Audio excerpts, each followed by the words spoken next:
You're here for the biggest and the best builds from the Jurassic World Evolution 3 workshop, and we'll get to those.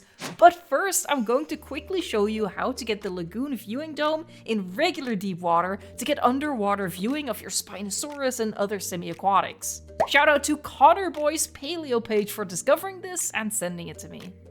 This is truly a super simple trick. If you can count to 10, you can do this. So the first thing you want to do is you want to grab the terrain tools, and you're going to want to raise the terrain by 10 lines. So what you need to do here is have your contour lines turned on, and we're going to raise it up, and we want to count 10 like white lines. 1, 2, 3, 4, 5, 6, 7, 8, 9, 10. So just about that top one. I'm going to flatten to that, and we're going to make a plateau big enough to fit a lagoon. So there, now we're going to grab our lagoon, and we're just going to place that on top of our little hill. Then we're going to go into attractions, and we're going to grab the lagoon viewing dome and place that inside the lagoon. And the next step is to delete the lagoon, and you can see that the attraction is still in there, it's just buried. So now we go back to the terrain tools, and like archaeologists, actually I should have said paleontologists, like paleontologists, we're gonna dig it out. Like Alan Grant, we love digging, and then we grab the deep water, and you can just paint that right on top.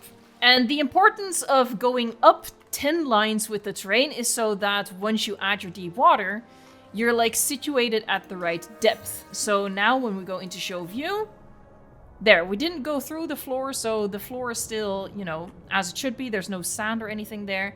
And you can look around inside the deep water, and you get like that underwater viewing for your semi-aquatics. Oh, and of course you don't have to put it in the deep water necessarily. You can also use it as a regular, slightly elevated viewing dome.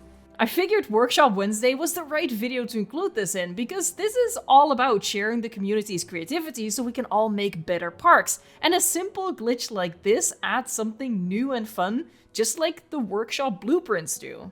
So another thanks to Connor Boy's Paleo page. Now let's go check out those blueprints. The first build I want to show you is this mind-blowing innovation center by Toasty Tommy, and it's so complex and so huge that is actually 3 individual blueprints combined into one. So the center one is the Functional Innovation Center, and then the sides and the back are separate add-ons. So let me actually show you how to put this together, because I was a little confused. Maybe I'm telling on myself now, but I was a little confused at first.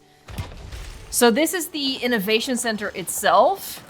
Absolute, it's so stunning, I can't get over it. So that's in the Innovation Center, like where you find the Innovation Center, and then you go into Blueprints, and this is where you're gonna find the add-ons. So this is the side.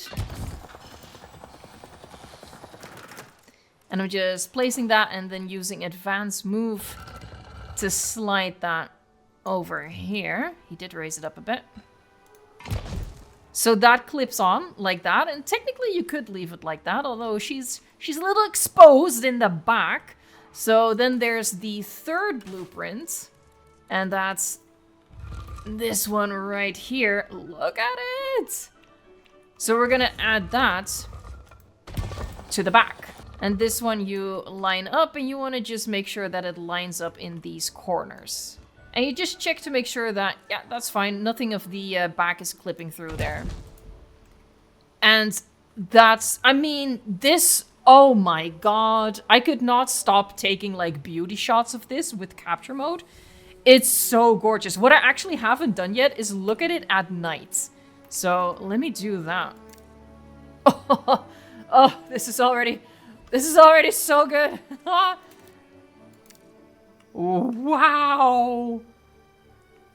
Oh my god. This is possibly my ultimate favorite build so far. This is incredible.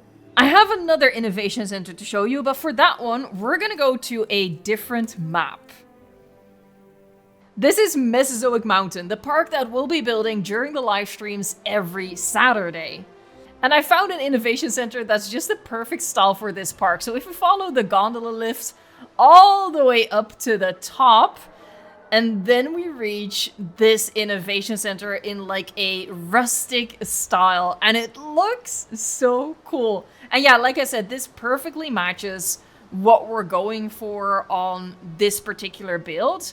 Look at that, it's so epic. I don't think I'm gonna keep it right here, but I wanted to show you this in the appropriate map where I will be using it. And this one should also be appreciated at night. Oh, look at that. Wow. What a beaut. This incredible innovation center is by Dave, and I actually have 2 more blueprints by Dave in this workshop Wednesday. So next is this awesome insect house, also by Dave. And obviously the architecture immediately grabbed me. It's so cool. And it also uses things really creatively. Like you recognize these arches from the lagoon viewing galleries. But there's also little stuff in here that's so cute. Like the massive dragonflies built out of biosyn pieces. And look at that. That is so clever. So yeah, they simulated like giant insects using these pieces. And man, I just love this. Let's actually drop ourselves down. And it's just so incredible. Little terrace off to the side. You can go into this first bit, Mr. DNA. He just wants a drop of your blood. Oh, and this I love. Like, that works so well. It's not just like the huge, impressive, amazing builds as a whole, but it's also just little things like where to stick those flags on the biosyn statue, and making like a giant, what are they called? Arthropleura? Out of metal pieces. It's so good. So this is the build by Dave that I actually saw, I think, on Reddit, and I checked out Dave's like creator profile, and that's where I saw the innovation center that I was like, yes, I need that for Mesozoic Mountain. But that's also where I saw this hotel build by Dave, which is so awesome. I feel like I've seen this in real life somewhere, like these super green balconies. I feel like I've seen that. But it's so cool. This elevated hotel, very modern aesthetic, but again, with that like high level of greenery in there. And oh my god, this one too, at night. Gorgeous. Gorgeous. So that's 3 builds in a row by Dave. Let's actually look at some awesome creations by other creators. And Workshop Wednesday is not just about the giant builds, it's also about the small, clever builds. And that's this one right here, I think. This is a rest area by Chisel, and I think this is so adorable. And this is exactly the kind of stuff that I like, having like these elevated overhangs in a habitat. And this is just something that you can plop down all over the park in, like, to add to any sort of sunken habitat. And instantly you'll have this really nice, obviously fake viewpoint for your guests. Comes with a nice information sign that you can like yoink out of there and use in other places as well. And I think this is super nice. I just moved this Joshua tree though, because right now it looks like it's growing out of Rexy, like the fungus in Among Us.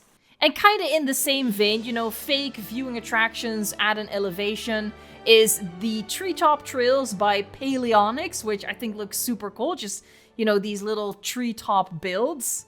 The only problem with it is that, you know, sometimes the dinosaurs are gonna phase through it, but I think that's worth the price because it looks so nice. When you gotta go, and you might as well go in this Jurassic Park style restroom by Jay. Now we have, like, by default, a Jurassic Park style restroom in the game with a thatched roof, but Jay went a different route with the metal roofing, and I think they've done such an excellent job. I think this looks brilliant. Next up, we have the laser fence by Tired TJ, and this is another thing that you have to see at night. Bam! How cool is that? I think this is absolutely genius. So what they've done is they've used the neon light bars to simulate this futuristic laser fencing. And I think it's so like visually interesting to use for like your hyper intelligent carnivores to contain them. And, you know, could really go a long way in making a very interesting and futuristic park. You know, this is not something that's going to be useful in every park build you do. It has a very, like, standout aesthetic to it, but it's so creative. Honestly, this is something that you'd want to theme an entire build around. It's so fun. This next one, you probably recognize. This is the Jurassic World Rebirth gas station, and this was made by Lucas Rocha. I'm very sorry if I mispronounced your name. They sent me this on Twitter, and please do send me screenshots of awesome stuff that you build or awesome stuff that you find. Because at this point, the workshop has tens of thousands of items in it. So it's gonna be a bit of a community effort to find all of the gems in there. So yeah, please do send me screenshots of amazing stuff that you build or find, like this right here. I am obsessed with this. Look how cute these characters are. I especially love the pterosaur. And oh my god, he's so cute. Oh man, I can't get over how cute they are. Anyway, this is the toy shop by Narwaller. I cannot. Look at him, his little flippers. This is so well done, and this is the type of over-the-top theming that just feels right for a theme park. So this makes perfect sense for me. This is just incredible. I love this. Also, I'd kind of just want to use the characters elsewhere as well. So let me try this. Split from group.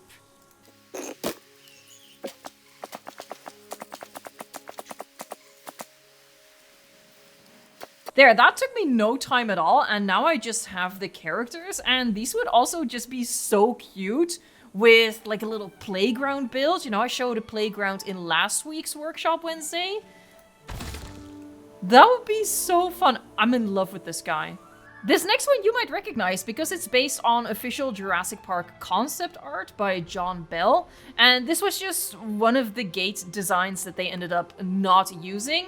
But Geiger Jr., based account name by the way, created this in Jurassic World Evolution 3. So you have this as an alternative to the classic gate. And just to show you like the size difference here, because it's huge. Here, this is the classic Jurassic Park gate. And you can see it is absolutely dwarfed by this thing. And that's accurate, by the way. That's accurate to the concept art. It's a massive, massive gate. And in the background, you can already see the next build I want to show you. And this is a beautiful Chinese palace-inspired visitor center by Dragon Hollow. I also showcased a build by Dragon Hollow in last week's Workshop Wednesday. And let's see if it's 3 for 3 next week. This is epic. The amount of detail here is insane. Look, Frontier has done an amazing job providing us Asian-themed buildings in the default game, but seeing stuff like this is what gets me excited to build a brand new and improved Jurassic Park Japan, because wow. Now, all the stuff that I've shown you so far, I think is stuff that you can and honestly should be using in your future park builds. The next one I'm gonna show you is something I honestly don't know how useful it is for your dinosaur park builds, but it's too epic, too detailed, too amazing to ignore, to not include in this Workshop Wednesday. This is an actual naval ship built by Pliosaur Dork, and like I said, I don't see you using this realistically in your dinosaur theme parks, but I'm literally speechless. Literally speechless. Look at the amount of detail and how like accurate everything is. Look, I've got to be honest here. I'm not like a connoisseur of naval ships. That's not my area of expertise, if I even have one. But there's so much detail. So this is the actual info on the build for people who actually understand all of those details and will appreciate it. And if you go to the creator profile, you'll see that they have even more ship builds. So this is clearly their area of expertise, and they're nothing but just speechless. The workshop has a problem. And it's not that every 5th page doesn't load. Well, it's not just that. But it's also that some people are downloading these incredible builds and then re-uploading them as their own. No changes made, no credit given. And yes, that is a problem. Maybe you don't care that re-uploading a blueprint someone spent hours or even days on is the same as stealing digital art and pretending you made it. Some people don't care. I've been calling this out on Twitter, and there's always a couple of people who are like, it's not that serious, there's no money involved, it's just a game. Someone is probably typing that in a comment right now. And to them, I'd say, if you think shitty behavior is allowed because it's a game and there's no money, I can't change that, I can't raise you right, I'm not your mom. But at least care about how this could impact the workshop for your own selfish reasons.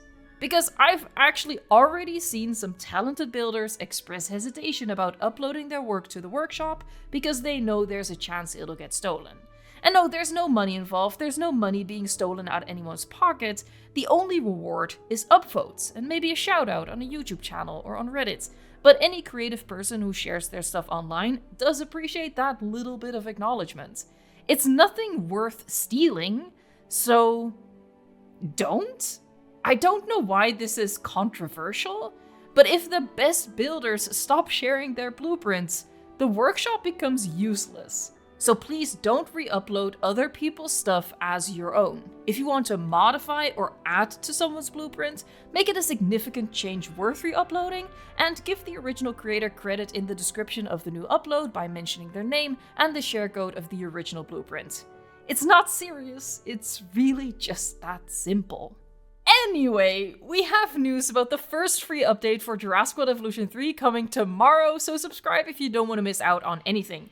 And in the meantime, if you did miss out on last week's Workshop Wednesday or the first episode of my Sandbox building series, check them out. Thank you so much for watching, liking, subscribing, and until next time, enjoy the game.